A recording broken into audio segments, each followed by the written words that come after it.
आज हम सुना रहे हैं भैया दूज की कथा। भैया दूज का पर्व बहन और भाई के अटूट प्यार का पर्व है। इस दिन बहनें अपने भाई को माथे पर तिलक लगाकर अक्षत रोली से आरती करके दीप जलाकर मिठाई के साथ नारियल के साथ पूजा करती हैं और उनकी लंबी उम्र की कामना करती हैं और भैया और बहन एक दूसरे का कवच बनते हैं। कथा सुनिए भैया दूज की। नमस्कार, मीना कौशिक लाइफ स्टाइल में आपका स्वागत है। आज मैं सुना रही हूँ आपको भैया दूज की कथा। भैया दूज दीपावली से 2 दिन बाद द्वितीया तिथि को कार्तिक माह की मनाया जाता है और इस दिन बहनें अपने भाई की लंबी आयु के लिए मंगल कामना करती हैं, उनकी सुख समृद्धि के लिए, और उनको टीका लगा करके उनके हाथ में मौली बांध करके कुमकुम अक्षत से टीका लगा करके फिर उनको मिठाई खिलाती हैं, खाना खिलाती हैं और पान भी खिलाती हैं। और इसकी कथा इस प्रकार से है। एक बुढ़िया रहती थी, उसके 7 बेटे थे और 7 बेटों की इकलौती बहन थी। बहन की शादी हो गई थी, लेकिन जो बुढ़िया थी और उनके बेटे, उनको कोई श्राप मिला हुआ था। जिस बेटे की भी शादी होती थी उनको नाग डस लेता था और उसकी मृत्यु हो जाती थी और उनकी बहू विधवा हो जाती थी। यह दुख झेल रही थी बुढ़िया, परेशान हो गई थी। उसकी आंखें धीरे धीरे रोशनी कम हो गई और एक के बाद एक उनके साथ ये घटना होती रही। जब 7वें भाई की बारी आई, सभी बहुएं उसकी विधवा हो गई थी और बुढ़िया को दिखना बंद हो गया था। बेटे की बहन की जो छोटी थी सबसे, वो शादी हो गई थी। अब उससे कौन मिलने जाता। उसकी हालत भी परेशान थी, वह भी पागल जैसी स्थिति में लगभग थी। अपने भाइयों के लिए क्या करे। भैया दूज के दिन उसको पता भी नहीं था कि भैया दूज है। देख रही थी आसपास अड़ोस पड़ोस में सब लिपाई पुताई कर रहे थे, कुछ ना कुछ कर रहे थे। तो उन्होंने कहा, यह तुम सब क्या कर रही हो? बहन ने पूछा। तो उन्होंने कहा कि आज के दिन जो बहन व्रत करती है और अपने भाई को तिलक करती है, उनके भाई को लंबी आयु मिलती है और वह मृत्यु के काल से भी उन्हें छीन लेती है और उनकी सुख समृद्धि बनती है। तो उसने कहा कि मैं अपने भाई की रक्षा करूँगी और उसने मन में ये ठान लिया कि मैं भैया दूज मनाऊंगी। और उसने अपने भाई को निमंत्रण भेजा, कहलवा कर भेजा किसी से कि भाई को ज़रूर आना है, कुछ भी हो आना है। वो भाई का इंतज़ार कर रही थी और इंतज़ार करते हुए फिर उसने तैयारियां भी करनी थी। पड़ोसन से पूछा, आज मैं क्या क्या तैयारी करूं? कई बार पड़ोसी चिढ़ते हैं। उसने कहा कि जो चावल हैं घी में पका और रसोई को दूध से लीप। ऐसे ही बोल दिया, जैसे झांझ में बोल देते हैं या चिढ़ में बोल दिया। तो उसने ऐसा ही किया। उसने भाई के लिए बनाना शुरू कर दिया। इंतज़ार कर रही थी तो ना तो दूध वो चिपा चिप हो रहा, चिप वो सूख नहीं रहता। मिट्टी से पोतते हैं तो एकदम सूख जाता है।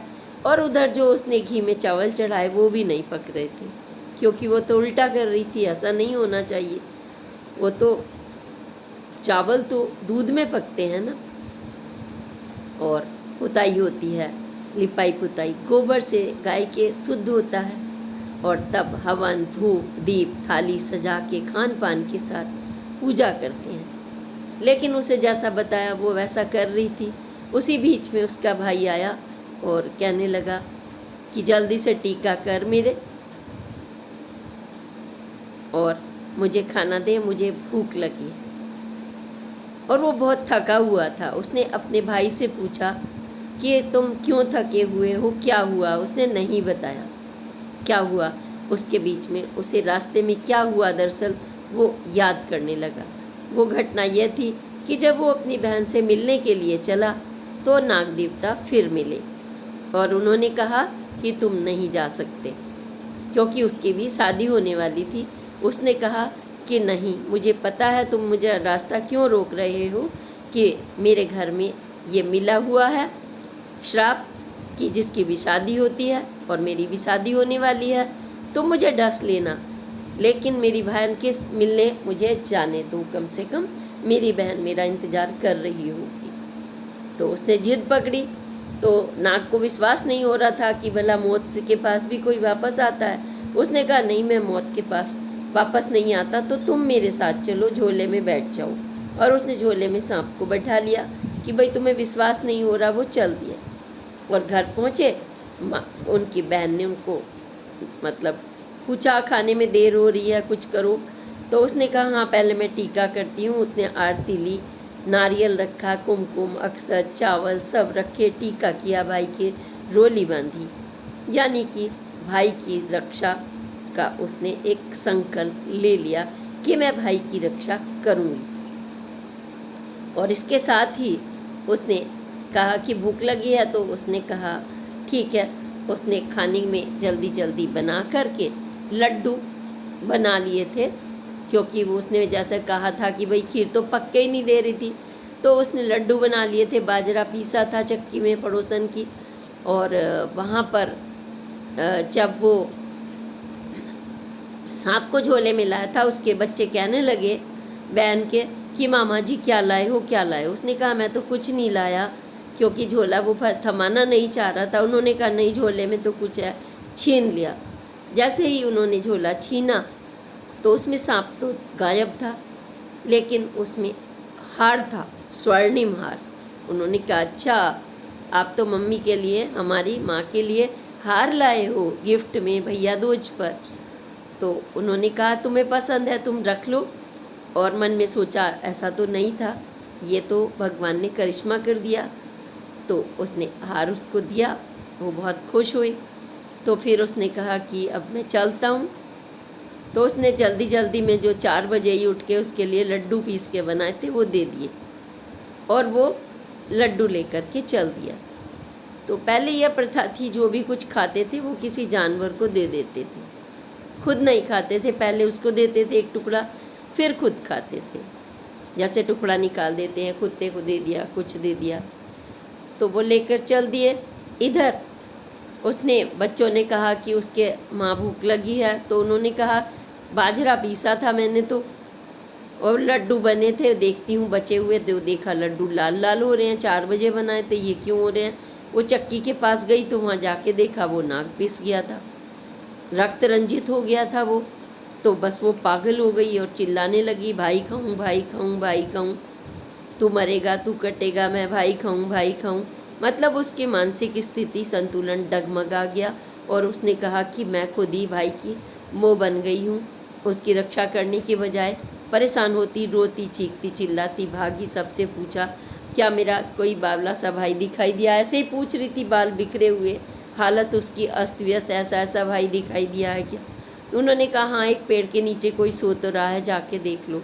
वो वहाँ पर गई, देखा उधर भाई की घर में तैयारियां हो रही थी शादी की, और इधर इसको वहाँ पर जाना था। तो इसने कहा आकर के भाई को देखा, और वही भाई का वो कह रहे पता नहीं क्या हो गया, ये ऐसे क्यों कर रही है। तो उसने कुछ बताया नहीं, क्योंकि मानसिक स्थिति उसकी डगमगा गई थी। उसने कहा मैं भी साथ चलूँगी।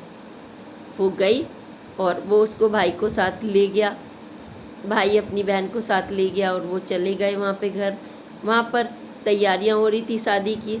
वहाँ भी उसने कहा कि खाने के, जब भाई खाना बैठा है खाने, तो उसने कहा मैं खाऊंगी, मैं खाऊंगी, मैं खाऊंगी पहले। तो उसमें नाग के जो लड्डू थे उसने देखा कि वो किसी और को दे दिए थे। उसने कहा तूने लड्डू खाए। उसने कहा हाँ मैंने खा लिए। कह रहे नहीं नहीं। तो उसने कहा तूने खाई है, खाई है। वो जिद कर रही थी। तो वहाँ पर उसने एक तरह से लड्डू नहीं खाए थे, वो बच गया, वो उसके उपस्थिति की वजह से बच गई। फिर वो आगे बढ़ी तो वहाँ पर जब उसके खाने पीने का हो रहा था वहाँ पर उसमें जहर मिला हुआ था, उसने कहा भाई खाऊं, ये तो मैं खाऊंगी, ये नहीं खा सकता। तो उसने उसे नहीं खाने दिया और वो गिरा दिया, और जब जिसने खाया वो मर गया। फिर उसे मंडप पर जब ले जाने लगे तो उसने कहा मंडप पर भाई नहीं बैठेगा, मैं बैठूंगी, मैं बैठूंगी, मैं बैठूंगी। तो उसे जैसे ही भाई को हटाया तो मंडप गिर गया, और उसने हाथ थाम के एक ईंट थाम ली तो मंडप रोक लिया। जहाँ भी जा रही थी यानी वो उसकी रक्षा करती जा रही थी। पागलपन तो दिमाग में हो चुका था, लेकिन वो हर कदम उसकी छाँव बनती जा रही थी। फिर वो पेड़ के नीचे बारात रुकी, वहाँ पर भी यही हुआ। उन्होंने कहा यहाँ मैं बैठने नहीं दूंगी, बारात दूल्हे को नहीं बैठने दूंगी, यहाँ मैं बैठूंगी। अचानक पेड़ गिरा, आंधी आई, तो उसने एक पत्ता उठाकर अपने थैले में रख लिया, पेड़ वहीं का वहीं रुक गया और भाई की जान बच गई। यानी कि उसके अंदर एक दैवीय शक्ति आ गई थी, क्योंकि उसने भाई का रक्षा का प्रण ले लिया था। यमराज ने उसके भाई को बख्श दिया, एक तरह से कहें तो, कि उसकी जो मौत लिखी हुई थी नागराज से उसने बख्श दिया। तो फिर उसने जब पेड़ के नीचे बैठे थे तो जब मंडप पे बैठे उसने पूजा होने लगी, वरमाला होने लगी, तो उसने कहा दुल्हन से धीरे से, अब तक तो मैंने अपने भाई को बचा लिया, अब तुझे बचाना है। यानी कि औरत में शक्ति होती है, पहले बहन बचाती है और फिर पत्नी। तो पत्नी को समझ में आ गया कि ये क्यों कह रही है। उसने चर्चाएं सुन भी ली थी कि इनके यहाँ ऐसा हुआ है कई बार। तो उसने जैसे ही वहाँ पर ना गया, उसने उसे लोटे में बंद कर लिया। मंडप के जब पूजा हो रही थी, फेरे फिर रहे थे, तो उसने कहा कि नागिन आई। नागिन चारों तरफ मंडराने लगी। उसने कहा मैं छोड़ूंगी नहीं। क्यों? क्योंकि तू पहले मेरे पति को बख्श दे। तो उसने कहा ठीक है, मैंने तेरे पति को बख्श दिया, मैं जान नहीं लूँगी। तो फिर उसने कहा कि ठीक है, अब तो मेरा पति दे दे। उसने कहा मैं नहीं दूँगी। उसने कहा क्यों? पहले मेरे जेठ को बख्श। उसने बख्श दिया। फिर उसने कहा अगर वो विदेश चला गया, काम पर चला गया, तो मेरे एक एक करके उसने अपने सारे जेठों की भी जान वापस ले ली। और फिर जब वो घर पहुँचे, धीरे धीरे चलने लगे घर की तरफ, और पागल बहन भी पीछे पीछे भाग रही थी, ऐसे ही चिल्लाती हुई, चीखती हुई। और जब उसे लगा कि मेरा भाई अब सही सलामत होने लगा है, तो उसे होश आने लगा, उसे अच्छा लगने लगा, खुशी होने लगी उसे कि मैं अपने सारे भाइयों को बचा लाई हूँ। उधर जब यह खबर पहुँची, क्योंकि जो अंधी बुढ़िया हो चुकी थी, उनकी माँ दिखना बंद हो गया था, सबने कहा तेरे बेटे आ रहे हैं साथ के साथ, और बहुएं पीछे खुश होकर दौड़ने लगी। तो उन्होंने देखा कि अगर ऐसा है मेरे बेटे आ रहे हैं, तो मेरी जो माँ की ममता है उसमें दूध यानी छातियों में आने लगेगा, और मेरी ममता पुकार लेगी, उनको अपने आप आ जाएंगे वो, और मेरी आंखों की रोशनी भी आ जाएगी। और वो दरवाजे से पहले आते कि उसकी आंखों की रोशनी भी आ गई, और उसकी ममता उमड़ पड़ी, और चारों जो साथ के साथ बेटे थे अपनी माँ से गले लिपट गए। और अपनी बहन के बारे में माँ ने पूछा कहाँ है बहन, तो उसने देखा बहन, पीछे देखा तो बहन भागी भागी आ रही थी। उसने कहा तुम्हारी बहन ने तुम्हें बचा लिया है, नहीं तो हमें श्राप लगा हुआ था। और उन्होंने कहा कि जैसे तुम्हारी बहन ने, भैया दूज माता ने यानी यमुना ने और यमराज ने हमारे सातों बेटों को बचाया है, आज के दिन जो भी पूजा भैया दूज की अपनी करेगा और व्रत रखेगा और अपने भाई को टीका करेगा और भाई बहन के घर जाके खाना खाएगा, उसकी निश्चित रूप से सुरक्षा होगी, सुरक्षा कवच बन जाएंगे धर्मराज भी, और उसको यम भी बख्श देंगे, उसकी कभी अकाल मृत्यु नहीं होगी। जैसे उसका भला किया मैया ने, और जैसा उसको यमराज ने आशीर्वाद दे करके उसके जो चले भी गए थे उनको भी जान बख्श दी उन्होंने। ऐसा ईश्वर सभी का भला करे, और सभी भाई बहन यह प्रसंग जानकर इतना अवश्य करें, कभी भी व्यस्तता के नाम पर ऐसा ना करें कि हम बिज़ी हैं बहन के घर ना जाएं। एक दिन अपने बहन के घर जरूर जाकर यह सुरक्षा कवच ले लें और सुरक्षा बहन को भी दे दें, नहीं तो वो भी आपके बिना अधूरी है और आप उनके बिना अधूरे हैं। यह प्यार का पर्व है। एक दूसरे की सुरक्षा तब होती है जब हम फीलिंग्स से जुड़ते हैं, अगर हम बिजी तो हमेशा ही रहते हैं, काम धंधा हमेशा चलता रहता है, लेकिन जब भाई बहन के प्यार की बात होती है तो प्रकृति को भी अच्छा लगता है। जब वे खाते हैं, पीते हैं, एक साथ हंसते हैं, बैठते हैं, एक दूसरे के दुख दर्द जानते हैं, तो सृष्टि भी उनकी रक्षा करती है।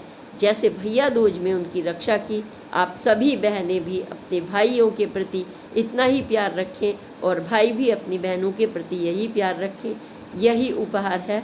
फिर उनके घर में खान पान हुआ, मिठाइयाँ आई और सब ने एक दूसरे को, सभी भाइयों ने, बहुओं ने भी अपना भाइयों को बुलाकर टीका किया, नारियल उनको दिया, नारियल पे टीका लगाया।